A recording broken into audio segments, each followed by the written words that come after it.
firm believer that God's literally the only reason I lived through that time, because I'm pretty sure if it would have even gone on for a week further, I might have ended up in the hospital because my body would start shutting down. Okay, well, my form of self-harm that I have struggled with is anorexia. Ever since I was little growing up, I always have gotten used to comparing myself to others, and my body image has always been something that I really struggled with.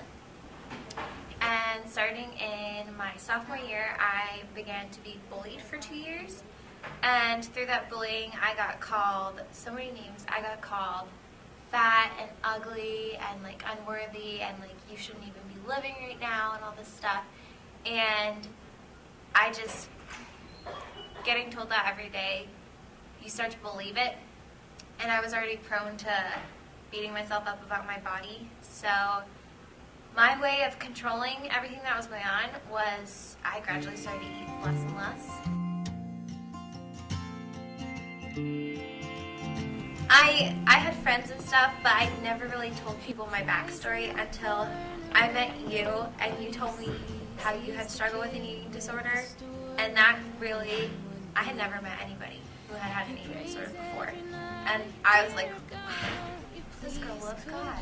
This girl got over an eating disorder, and I asked you to be my mentor, but also, after everything in high school, I was really scared about being judged, telling people about my eating disorder. Just because, like I said, you're the first person I've known other than myself who has had an eating disorder. So I didn't know how people's reactions would be. It's not normally words that trigger these things. It's thoughts and emotions and our internal selves beating ourselves up. It's our thoughts, our minds. It's when our emotions essentially turn against us that these things happen. So the biggest thing you can do is to get the person help if you're honestly worried about them. The first step is to getting them to admit that they have a problem. Because for me, I didn't even realize I had a problem until my hair started falling out and somebody else pointed it out to me very blatantly. So sometimes that's exactly what they need.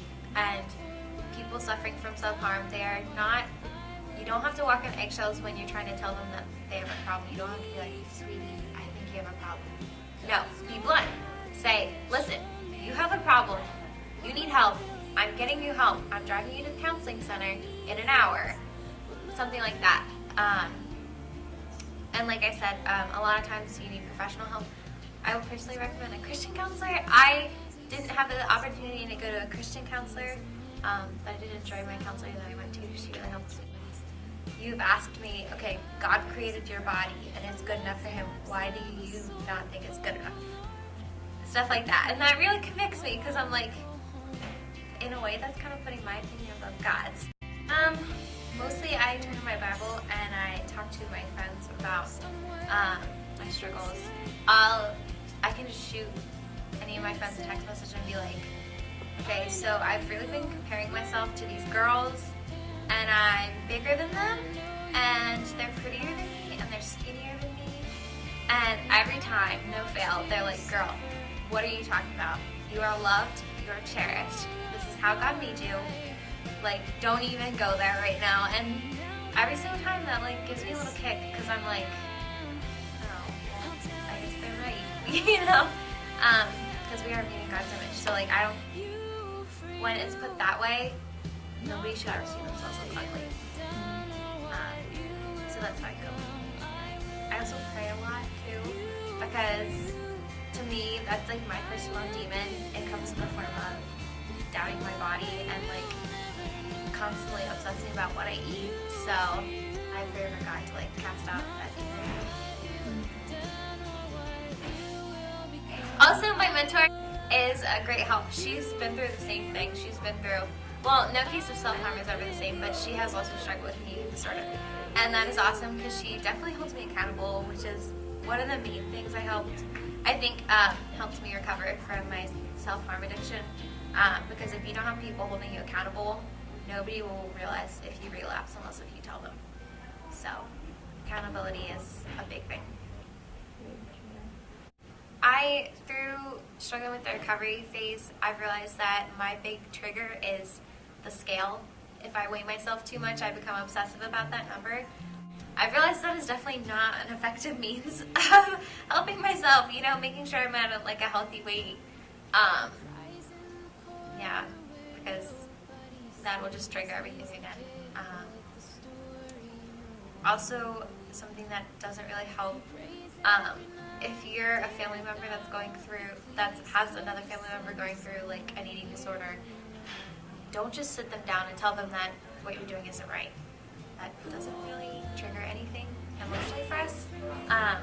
Like what Amanda was saying, there's an emotional disconnect. So you not just push away your good thoughts about yourself, you push away your friends and family as well. You just don't really emotionally connect with your friends at all, even your family. So don't just sit them down and say, oh, sweetie, I think you have a problem. You shouldn't do this because XYZ. That's not going to do anything. You need to be blunt with them. You need to sit them down and tell it like it is. Tell them that they need help. Get them the help that they need. That is definitely something I would agree with Amanda in that a lot of people think that this is for attention. When I was going through that period of my life, I did not want anybody to know what my thoughts were. I would hide it. I hid it from my parents. I would not lie to their faces. I looked in their eyes and I lied to them just to hide it from people. And my friends at school, they would ask me about it and I would be like, no. I would shut them down as soon as they would express any concern. So it's definitely not for attention. For all the teenage girls out there who think that the media, the only way to be pretty is to be thin because of the media, that's what the media portrays. Those girls are photoshopped, and that is not true. Nobody is made to look that way. We are all created in God's image, so you can't be ugly if you're created to look like God. That can never be ugly. And I know that there are some websites out there actually that are called Anorexia websites that promote eating disorders, that send out tips to girls who are trying to diet about eating less and less. They're essentially promoting anorexia. Do not go on those websites. I would love to see them shut down by the government someday, because obviously they're doing such harm, and as well as the media portraying everybody has to be skinny to be pretty. That's not true. I feel like there's, for people who don't self-harm, sometimes there's tends to be a stigma in society about it's just this hush-hush thing that can't be talked about. Or if it is, you have to be really ashamed of it, which I don't think that's necessary. It is a battle. Everybody goes through doubts. Everybody goes through beating themselves up, but we just go through a more prominent version of it. We take those thoughts and we make them physical routines almost, I do not think that there should be a stigma around it. If one of your friends is suffering or you suspect them suffering, you should out and out ask them. I still struggle with body image a lot some days. There's still, anybody who's had an eating disorder or has struggled with self-harm understands this. It's almost like a little voice in the very back of your head telling you you're not good enough. Or, okay, if you're skinnier, you would just be happy. Just eat less. Make your stomach flatter. You'll be happier. So sometimes I do still struggle with those thoughts, and those doubts about myself. I have not relapsed, and has not really affected me eating any less. I will say this to the camera, I am the heaviest I have ever been in my life, but I'm also the healthiest, which praise God. But yeah, I think it's going to be a lifelong struggle, but I have not relapsed, which is all praise to God for that one, because it's a struggle sometimes. There are good weeks and there are bad weeks. What Love Really Means by J.J. Heller. That's the song that I'm not sure if it is. That song was I would say that helped me get me through when I was having my eating disorder and being bullied at the same time, because if you listen to the lyrics, it talks about every person is going through struggles and they may not be open about them, but every person is struggling with something, but ultimately God is the love that you need, and you know, He will get you through whatever you're struggling with, which is really inspirational to me. And I didn't always grasp the concept, but I just really liked the lyrics because one of the verses in particular pertains about a woman who is struggling with her body image, and I was like, that is me. And then also You're More for 10th Avenue North. The first time I heard that was actually after I had gotten over my disorder, but it still helps me on the days that I'm like really doubting, you know, if I'm good or if I'm pretty enough or if I'm skinny enough, you know. Some makes me cry every time I hear it. One of my favorite verses of all time that I actually learned while I was going through this tough time is James chapter 1 verse 2.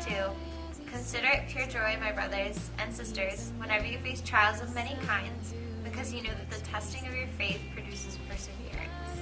And that was most certainly one time in my life that my faith was tested the most. And I would not have chosen to be tested if it were just me. But I firmly believe that good has come out of it. I'm working on perseverance. It's a continuing journey, but I like to think that I'm on the way. What good has come out of it? It's very being through self-harm myself and having that addiction to like beating myself up constantly. I can very easily see it in other people, and I like to think that it's helped me whenever people start like putting themselves down, or they tell me that they've like struggle with like, oh, I don't think I'm good enough for this or this. Not even necessarily other self-harmers, but people who just like constantly beat themselves up inside, and they don't verbalize it. They just keep it all inside, and they just mentally just beat them up one side, down the other. You know, like that kind of thing. I like to think I can really give them encouragement. And if you are currently being bullied by any of your friends or peers, do not believe the lies that they tell you. You are beautiful. You are loved. Do not believe the lies that they tell you that you're fat, you're ugly, you're unworthy. You're not any of those things. Do not believe the lies that the media tells people these days, that you have to be skinny in order to be normal or happy or pretty. That is not true at all. You can be beautiful at any size. You are valuable at any size. You are worthy as a person at any size. You are appreciated. You are smart. You are beautiful. You are loved. You're cherished. You deserve that Big Mac, so go eat it. You are created in God's image, and that can never be an ugly thing. So don't believe those lies that you're ugly, or those little thoughts in the back of your mind that tell you that you're not worth it, because you are. I know you've murdered, and I know you've lied, and I have watched you suffer all of your life, and now that you'll listen, I'll tell you that I will love you for you, not for what you have done or what you will become. I will love you for you. I will give you the love that you never knew.